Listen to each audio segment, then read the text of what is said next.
कहा ना, ऐसा लगता है कि एनडीए बिहार में बिखरने वाला है, क्योंकि अगर आपको एक भी सीट नहीं मिली, जो मेरे सूत्रों से खबर आ रही है, तो फिर तो मतलब अब क्या करेंगे चाचा पशुपति पारस? ऐसा तो कुछ नहीं है, एक भी सीट ना मिलने की तो बात ही नहीं है। अब अगर आज भी आप देखें लोकसभा का, आप नेट खोलिए, लोकसभा में अभी भी प्रेसिडेंट जो है, हाँ, या एलजेपी का, ना वहाँ पर एलजेपी आर है ना वहाँ पर आरएलजेपी है, वहाँ तो एलजेपी नाम से आज भी पशुपति पारस जी ही राष्ट्रीय अध्यक्ष है, नंबर 1। हाँ। नंबर 2, पार्टी कहीं पर भी कहीं किसी ने नहीं तोड़ी। उस वक्त भी चिराग जी की गलतियों की वजह से पार्टी में जो भी इश्यूज क्रिएट हो गए। अब पीक टाइम है, हम लोग उन सब चीजों पर बात नहीं करेंगे, बट आई होप नहीं, अब तो टाइम है ये उन गलतियों पर बात करने का।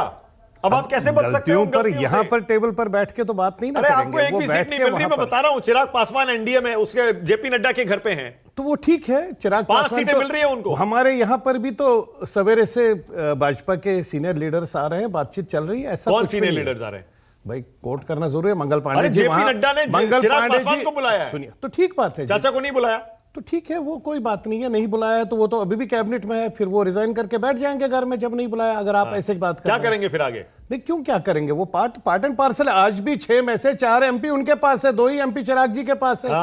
तो उसमें तो ऐसा नहीं है ना। एक नंबर चाहिए आपको। सर मैं तो वही कह रहा हूं मानक जी, अगर नंबर गेम है, अगर तो नंबर आपके गेम पास में 4 एमपी हैं, आप कह रहे 4 एमपी है? Yes, absolutely. और आपको सीट एक भी नहीं मिल रही, तो आप क्या करेंगे? आपका सूत्र कह रहा है, अभी पता लग जाएगा, अनाउंसमेंट होने वाला। ठीक है, जब अनाउंसमेंट हो जाएगी तो हम भी देखेंगे। उसके क्या करेंगे अगर मान लीजिए एक भी सीट नहीं मिली? वो बात की बात है, जब कुछ ऐसी बात होगी तो उसके बाद में आपके साथ ही चर्चा क्या करेंगे। आरएलजेपी को अपने दम पर चुनाव नहीं लड़ना चाहिए फिर बिहार में, ये दिखाने के लिए कि 4 सांसद जो हमारे साथ आए थे, इसका मतलब लोग भी हमारे साथ है? नहीं, देखिए पारस जी पिछले 40, 45, 50 साल का राजनीतिक कैरियर है। मेरे से ज्यादा वाजपेयी जी भी उनको जानते हैं। आज का नहीं है वो। हाँ। हमारे स्वर्गवासी नेता माननीय रामविलास पासवान साहब की लेगेसी को अगर पीछे संभालते थे, चाहे वो हाजीपुर हो या पूरा बिहार हो, वही संभालते। चिराग जी 2013 में राजनीति में आए। पिछले 8, 9, 10 साल का उनका पॉलिटिकल कैरियर है, नो डाउट। हमारे स्वर्गवासी नेता के बेटे हैं। हाँ। हम लोगों के भी छोटे भाई है। पॉलिटिकली अपनी जगह है पॉलिटिक्स, लेकिन सियासी तौर पर उनका बहुत कम तजुर्बा है एज कंपेयर टू पारस जी। तो उन सब चीजों को हम लोग कंपेयर नहीं करते। भीड़ तो बड़ी आती है चिराग पासवान। भीड़ किसकी नहीं आती है? आपने पासवान साहब की कभी भीड़ देखी थी बिहार में? 2-2 लाख, 4-4 लाख लोग आते थे। फिर वोट कितना आते थे? विरासत चिराग पासवान। सर विरासत कहां? अगर विरासत ही उनकी देनी थी तो 2019 में क्यों नहीं पासवान साहब ने अपने हाथ से चिराग जी को सीट दे दी? वो सीट क्यों पारस जी को दे दी? इसको जमुई क्यों भेजा? क्योंकि जो हाजीपुर के लोग हैं वो पासवान साहब ने लाडले बच्चों की तरह पाल रखे, और उनको पता है मेरे लाडले बच्चों को पशुपति पारस जी हैंडल कर सकते हैं, चिराग जी नहीं हैंडल कर सकते। पर इस बार बच्चे है, नौजवान है, यूथ है, नहीं दे रही आपको। हाजीपुर नहीं दे रही बीजेपी चाचा को पशुपति भाई। वो जब क्लियर हो जाएगा, वो हमारे साथ भी बात चल रही है, उनके साथ भी जब प्रॉपर अनाउंसमेंट होगी तब ना हम लोग भी आपसे बात करेंगे। अगर आपको इंडिया गठबंधन की तरफ से ऑफर आ जाए, तेजस्वी कहें कि भैया आ जाओ, हम दे देंगे आपको हाजीपुर। आपको हाजीपुर से प्यार है ना वहां के लोगों से? चाचा पशुपति पारस आप कह रहे हैं ना, वहां के लोगों ने हमको बहुत प्यार दिया है। ऑफ कोर्स दिया है वो 40-45। तो क्या तेजस्वी का ऑफर अगर आता है तो आप वो स्वीकार करेंगे? अभी कोई ऐसी बात है नहीं, वो बात की बात है। उसमें तो चिराग जी वहां यहाँ दाएं बाएं खोलते, मेरे को वहां से 8 सीटें मिल रही है, झारखंड से 2 सीटें मिल रही है। वो देखिए, वो चिराग जी ने 2020 में भी वो टेस्ट किया, जब 2020 में 143 सीट पर, असेंबली के 143 सीट पर लड़े। क्या निकला वहां से?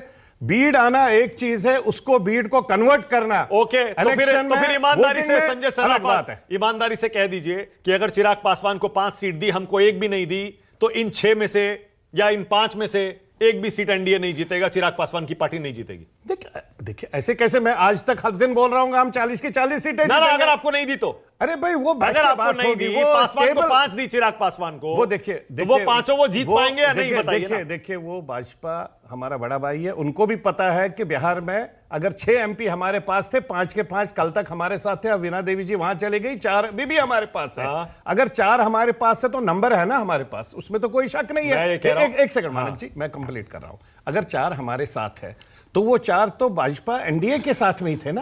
वो एनडीए के माध्यम से सब निकले थे, और सब लोग 1.5, 2-2 लाख वोट से जीते थे। पारस जी 3.5 लाख वोट से जीता था, इसमें तो कोई शक है नहीं। मतलब आप ये कहना चाह रहे हैं मोदी जी के नाम पर जीते थे सारे? एक सेकंड, चिराग जी मोदी जी के नाम पर जीते थे? No, of course Modi ji के नाम पर ही तो पूरा इस बार भी मोदी जी के नाम पर चिराग पासवान के सारे उम्मीदवार जीत जाएंगे। एक से मानक जी, हम लोग तो कहीं हम कह रहे हैं जो जहां सीटिंग है वो वहां से लड़ेगा, नंबर 1। नंबर 2, चिराग जी अगर जमुई से 2 बार जीते हैं, एक बार 78,000 से जीते हैं, दूसरी बार 1 लाख कुछ हजार वोटों से जीते हैं। मैं ही उनकी कॉन्स्टिट्यूएंसी गिदौर में काम करता था, पहले जमुई में, दोनों जगह मैं ही था। पासवान साहब की कॉन्स्टिट्यूएंसी में भी राजापाकर में मैं पिछले आज नहीं बहुत टाइम से देख रहा हूं। तो इसमें कोई ये बात नहीं है। अगर जमुई से चिराग जी 2 बार जीते, आज वो क्यों वहां से भाग रहे हैं अगर वो इतने बड़े नेता है? कौन कह रहा भाग रहे हैं? ऑफकोर्स इसके हिसाब से जब आप ये कह रहे हैं ना, ना, 5 ना, के ना, 5 एक उनको मिनट, दे ना, रहे एक हैं, सेकंड, तो मेरे पास- छठी वाली सीट क्यों छोड़ रहे हैं हम लोग? मेरे पास- हमारी तो 6 लोकसभा एमपी थी, सिटिंग एमपी 6 के 6 है, तो 6 में देखिए अच्छा, ये वाजपेयी जी बताएंगे, वाजपेयी जी